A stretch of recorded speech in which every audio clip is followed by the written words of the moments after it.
जो भगवत चर्चा सुनता रहता है रोज, तो सर्वसंगोपहो हिमाम, सत्संगा सर्वसंगोपहो हिमाम, सत्संग आपको सब संगों से अलग करके भगवत अनुरागी बना ही देगा। कौन ऐसा है जो प्रभु की चर्चा सुनते सुनते अघा जाए? नारद आदि महात्मागण, बड़े बड़े साधुजन जिनका सदैव यश गान करते रहते हैं, अहोभाग्य है उन मनुष्य शरीरधारियों का जो अपने कर्ण रंध्रों से भगवत चर्चा सुनते रहते हैं। उनका संसार चक्र में डालने वाला ये विकार, घर गृहस्थी की आसक्ति, ये उसे अब अगला जन्म नहीं करने देगी। घर गृहस्थी की आसक्ति, ये काम क्रोध लोभ मोह आदि, उसको अगला जन्म नहीं दे सकते जिनके कानों में रोज भगवत चर्चा पड़ती है और वो भगवत चर्चा सुनते हुए कभी अघाते नहीं। 84 लाख योनियां हैं कर्मानुसार।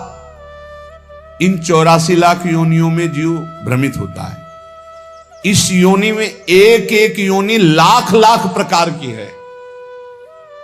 एक योनि लाख लाख प्रकार की है। अब जैसे रेंगने वाली योनि, अब रेंगने वाले में कितने प्रकार के जीव हैं?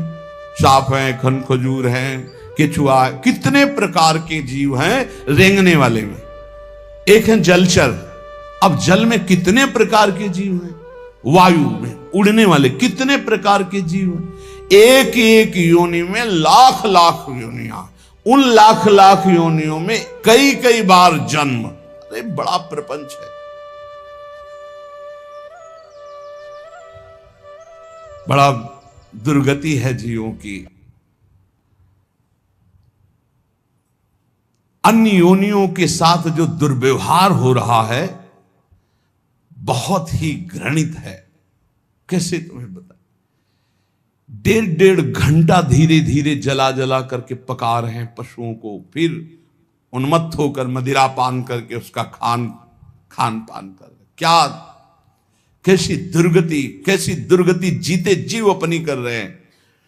84 लाख योनियों में एक एक योनि में लाख लाख प्रकार की योनियां, एक एक योनि में लाख लाख बार जन्म होना। ऐसे थोड़ी है प्रपंच हाहाकार। ऋषिजन इसलिए कर रहे हैं कल्याण कर ले, भूल मत कर। यही एक चांस है मनुष्य दे जिससे तू अपना कल्याण कर सकता है, अन्य योनियों में नहीं। अब सोचो उस जीव की क्या हालत है। हाथ पैर बंधे हुए लोहे की छड़ में फंसा हुआ है, आराम से धीरे धीरे अग्नि उसे जला रही, वो कीक रहा है, चिल्ला रहा है और वो आनंदित हो रहे हैं। वो थोड़ा थोड़ा पीते जा रहे हो, देख रहे हैं पक रहा है। पका लो,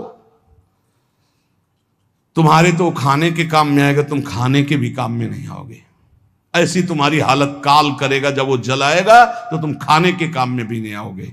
बहुत होश में, बहुत होश में, बहुत होश में। ये कर्म तुम्हारा कहीं बख्शने वाला नहीं, तुम्हें दंड देगा। 84 लाख योनियां, एक केवल मनुष्य योनि जिनमें आप अपना उद्धार कर सकते हो। मानव जीवन गिने चुने श्वासों वाला है, गिने चुने श्वासों वाला। इतनी श्वासें आपकी हैं, बस प्रतिपल माइनस होता चला जा रहा है, खत्म होती चली जा रही। यहां हम आनंदित हो रहे हैं, 30 वर्ष के हो गए, 35, अरे आनंदित नहीं, 35 वर्ष गए जीवन के। मूल कार्य के लिए जो आए हो भगवत प्राप्ति, उसमें क्या किया? बोले कुछ नहीं, अभी तो खेलने खालने की उम्र है। मरने की उम्र कौन सी है? कभी भी तो मर सकते हो, तो अपना काम क्यों नहीं बना लेते? राधा राधा राधा। यही अवसर है जीव आवागमन के अनादि चक्र से अपना छुटकारा करके अपने स्वरूप में स्थित हो सकता है, भगवत प्राप्ति कर सकता है। जन्म मृत्यु का चक्र कब तक चलेगा अकल्पनीय, कल्पना भी नहीं कर सकते। काल चक्र आपको घुमाता रहेगा। इसलिए मनुष्य जीवन में भगवत प्राप्ति का अवसर है। ये काम क्रोध लोभ और मोह, ये 4 प्रधान ऐसे हैं जो इस चक्र को चलाते रहते हैं। आवागमन, पुनरपि जननम पुनरपि मरणम पुनरपि जननी जठरे शयनम, ये चक्र चलाते रहते हैं। काम क्रोध लोभ मोह, इन्हीं को नरक की गति कहा गया है। इनमें से किसी में भी एक में पैर पड़ जाए, काम में, क्रोध में, लोभ में, मोह में, फौरन चारों आज करके उसे घुमाने लगेंगे, बार बार जन्म, बार बार मरण। नरक की दारुण यंत्रणा हर योनि में उसको प्राप्त होगी। केवल मनुष्य योनि ऐसी जिससे अपने को बचा सकते हो। केवल मनुष्य ही सत्कर्म करने में स्वतंत्र है, नवीन कर्म करने में स्वतंत्र है। अन्य प्राणी तो पूर्व में जो संचित कर्म गोदाम लगा उसी को भोगते रहते हैं। वो अशुभ कर्मों का नाश करते रहते हैं, भोग भोग करके। वो नवीन कर्मों का उपार्जन नहीं कर सकते। मनुष्य नवीन कर्म उपार्जन कर सकता है। मनुष्य कर्म करने में स्वतंत्र है। मनुष्य ही है जो अपने कर्म संस्कारों को भस्म कर सकता है, दूसरा कोई योनि नहीं। अब उसे सोचना है कि जो आपके गंदे कर्म जमा हैं उसमें और प्लस करना है या आग लगाना है पूरी गोदाम को। स्वतंत्र हो आप। काम, क्रोध, लोभ, मोह ये जिनके जीवन में है, निश्चित समझो उनका जन्म मरण पक्का है। जन्म मरण पक्का है। इन चारों को मिटाने के लिए चार ये पहलवान ताल ठोक के खड़े हैं। काम, क्रोध, लोभ, मोह ये शत्रु, तो सत्संग, परोपकार, वैराग्य और नाम जप, ये चार ऐसे हैं कि इन चारों को चटनी बना देंगे। रोज सत्संग सुनो, अपने भोजन में से चाहे एक रोटी निकालो, रोज दूसरों के उदर में जाने वाला विधान करो, परोपकार की भावना और वैराग्य। जननी जनक बंधु सुत दारा, तन धन धाम सुहृद परिवारा, सबकी ममता ताग बटोरी, मम पद मन बांध बरडोरी। छोड़ दो भगवान के भरोसे में और अपने कर्तव्य का पालन करो। ज्यादा चिंता मत करो, चिंतन करो प्रभु का, वो सब संभाल लेंगे। अनंत ब्रह्मांड संभाल रहे हैं। तुम्हारे परिवार में तो 2 4 6 लोग ही होंगे। वैराग्य सब भगवान का है, भगवान देखेंगे। जो जैसा कर्म करेगा वैसा भोगेगा। राधा राधा राधा। और अपने कर्तव्य का पालन, जिसके प्रति जो संबंध है ईमानदारी से आप करो, लेकिन राग मत करो।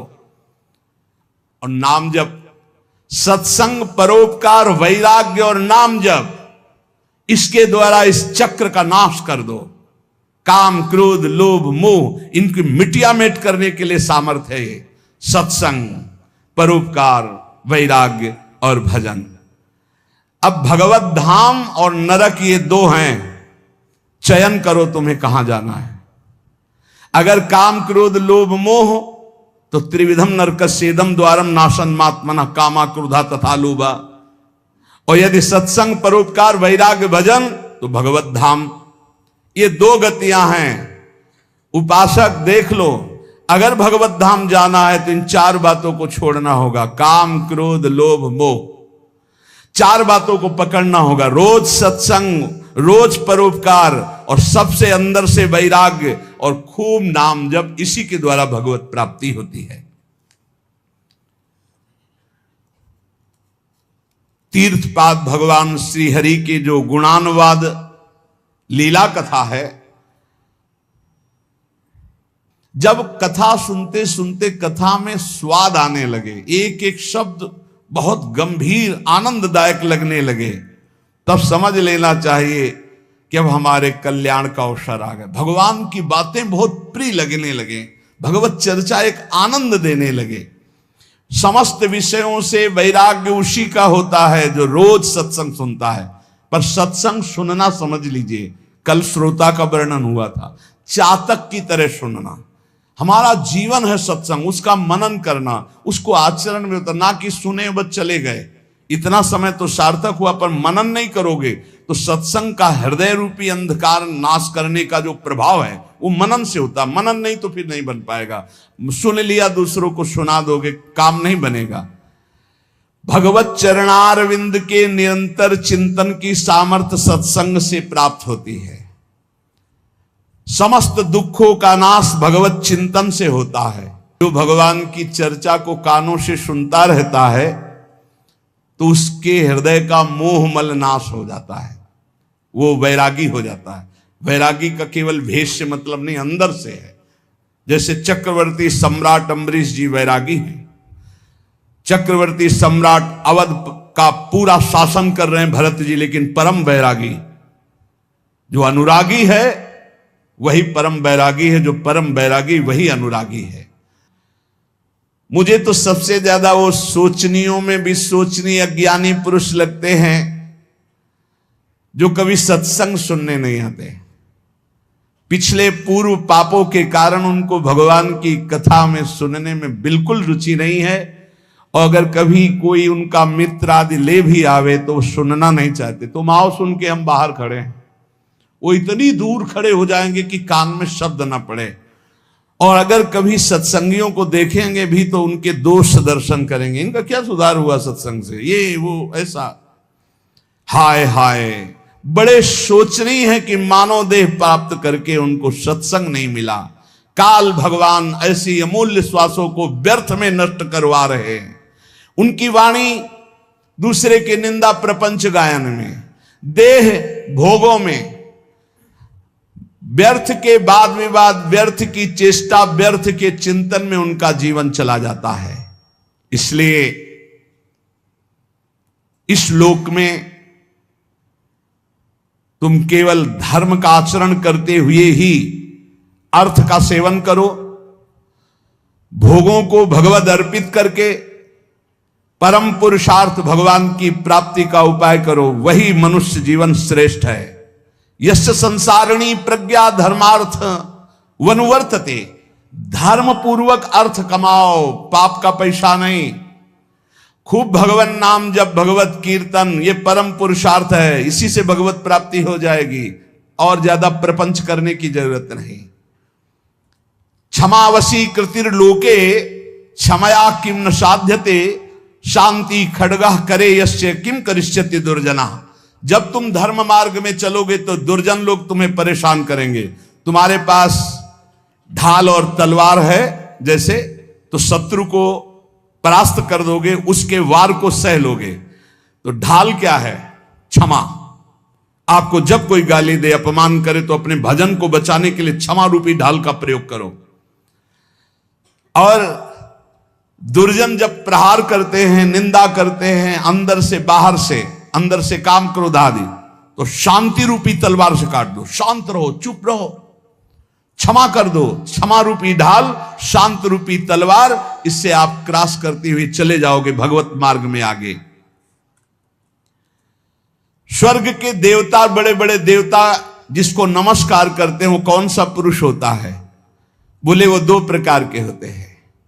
एक होते हैं जो बलपूर्वक दंड देने में क्षमता रखते हैं, पर उनका अपमान निंदा करो वो सह लेंगे, और निर्धन होने पर भी, अवसर आने पर सब कुछ लुटाने के लिए तैयार हैं। इन दो पुरुषों को बड़े बड़े देवता भी नमस्कार करते हैं।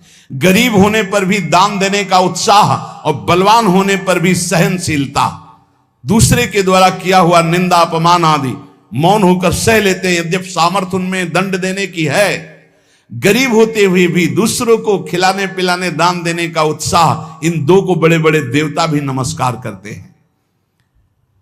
द्वांभसी निवेष्टव्यो गले बद्ध्वा दृढ़ाम शिलाम, धनवंत मादातारम दरिद्रम चातपस्विनम। ये दो मरे हुए ही समझो, संसार में जीवित है, पर इसका अर्थ सीधे होता है गले में पत्थर डालकर डूब के मर जाने वाले स्वभाव वाले हैं। क्या? जो धनी होने पर भोग विलासिता में पैसा खर्चा करते हैं। एक होटल में गए, लाखों रुपए खर्चा कर दिए। अरे 250 ग्राम आटा नहीं खा सकते हो? कितने का 250 ग्राम आटा होता है? 1-2 कटोरी दाल सब्जी ले लो, 2-4 रोटी ले लो, खा लो। प्रकृति के पैसे को बर्बाद करते हो। 5 लाख उड़ाया है, 5 लाख में 500 आदमी खूब बढ़िया भोजन पाते और बढ़िया स्वस्थ रहते। ऐसे विचार करना चाहिए। दुर्गति किनकी होती? जिनको इस जन्म में धन मिला और वो दूसरों की सेवा में, भागवतिक सेवा में न लगाकर भोगों में लगाते हैं। पीछे वाले श्लोक में था, कह रहे द्वाविमौ पुरुषो राजन स्वर्गस्योपरि तिष्ठितः प्रभुश्च क्षमया युक्तो दरिद्रश्च प्रदानवान। जो गरीब होकर दूसरों को दान देने का उत्साह रखता है वो, और जो बलवान होने पर दूसरों को क्षमा कर देता है वो, इन दो को देवता भी नमस्कार करते हो। देवलोक के भी ऊपर गति पाने वाला है। और इन दो को, जो धनी होने पर, धन होने पर भी साधु सेवा, गौ सेवा, भक्त सेवा या समाज सेवा में ना देकर वो उड़ाता है नाना प्रकार के काम भोग, विषय भोग, मनोरंजन में। ऐसा नहीं कि प्रकृति का धन तुम्हें मिला, तुम उसके स्वामी हो, जो चाहो कर लो। तुम सिर्फ मुनीम हो, स्वामी तो भगवान है। हिसाब से चलो, नहीं सब छीन लिया जाएगा। जो धनी होने पर मदांध होकर गलत जगह धन खर्चा करता है, मैं इसका स्वामी हूं, और सही ढंग से उसका खर्चा नहीं, सो धन धन्य प्रथम गति जाकी। अरे कितने ऐसे बीमार लोग हैं जिनके पास अर्थव्यवस्था नहीं, कितने भूखे लोग ऐसे हैं जिनके पास भोजन व्यवस्था, हम कह रहे हैं बहुत वास रहित लोग हैं जिनकी वास व्यवस्था नहीं। तुम्हारे पास धन बड़ा है, अरे कितने कितने करोड़ ऐसे मनोरंजन में, पूरे भारत में एक एक कुटिया बना दो, एक एक गांव में तो एक एक परिवार तो रह जाएगा। धन का सदुपयोग है दूसरों के सुख में लगाना, अपने मनोरंजन में लगाना नहीं। अपनी आन बान शान किसमें है? भगवान प्रसन्न हो जाए, इसमें नहीं है कि संसार जान जाए कि हमने इसके लिए इतना पैसा खर्चा किया। दुर्गति होती है। धन अगर वो धर्म विरुद्ध आचरणों में जा रहा है तो तुम स्वामी के द्वारा दिए हुए धन का अपमान करो। तुम स्वामी नहीं हो, लक्ष्मीपति नारायण है, तुम थोड़ी हो। तुम तो मुनीम हो, तुम्हें केवल पुण्य बल से उतना अधिकार मिला है, छीन लिया जाएगा, देख लेना। इसी जन्म में दोनों क्रियाएं देखी गई। मदोन्मत्त हो जाने से श्री वैभव अंतर ध्यान हो जाता, खत्म खेल, पूरा जीवन जेल में काटो। और जो दरिद्र होने पर कष्ट सहकर भगवान नाम जप करके अपना काम नहीं बना लेता है, भोगों के लिए ललचाता हुआ दूसरों की चाटुकारिता करता है, दोनों मरे हुए पुरुष हैं ये, मरे हुए। जिन्हारी भगत हृदय नहीं आनी, जीवित सौ समानते प्राणी। हरणम च परश्वानाम परदाराभिमर्शनम सुहृदश्च परित्यागस्त्रयो दोषा छयावहा।